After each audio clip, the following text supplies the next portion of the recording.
वृत्त का एक बहुत ही इंपॉर्टेंट सवाल है जो परीक्षा में बार बार पूछा जाता है।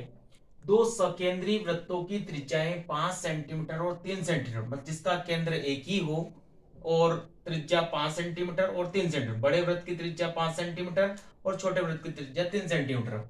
बड़े वृत्त की उस जीवा की लंबाई ज्ञात करना है जो छोटे वृत्त को स्पर्श करती हो। तो अपन एक बड़ा वृत्त बना लेते हैं 5 सेंटीमीटर का।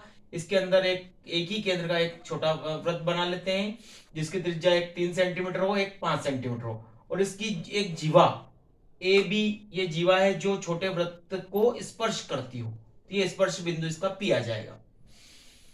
हल इसका अपन करते हैं, माना कि ओ दो सकेंद्री वृत्तों जिसका केंद्र एक ही हो, दो सकेंद्री वृत्तों का केंद्र है, ये ओ दोनों वृत्त का केंद्र है, और ए बी बड़े वृत्त की जीवा है। ये ए बी बड़े वृत्त की जीवा है जो छोटे वृत्त को स्पर्श करती है, पी पर स्पर्श करती है।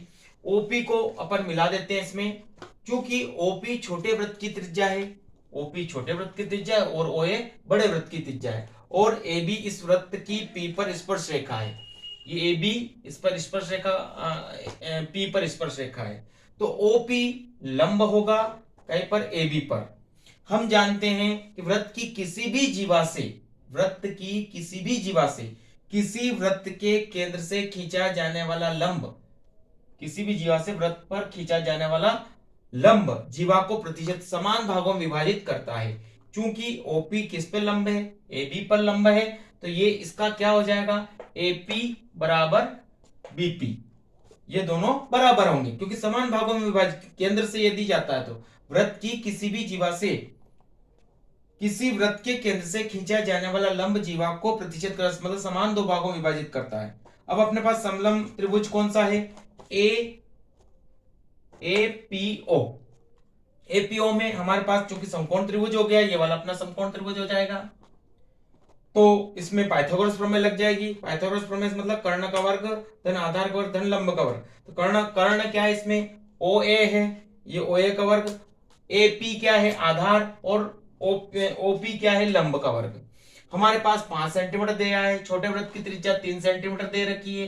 दो चीजें हम एपी निकाल लेंगे तो ए बी आराम से निकाल सकते हैं।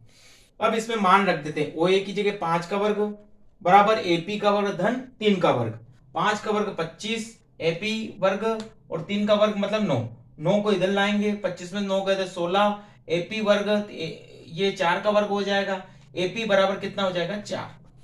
अब अपने को ए बी ज्ञात करना है, इसमें अपने को ए बी ज्ञात करना।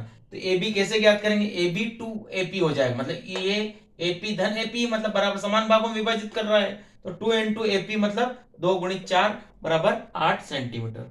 धन्यवाद।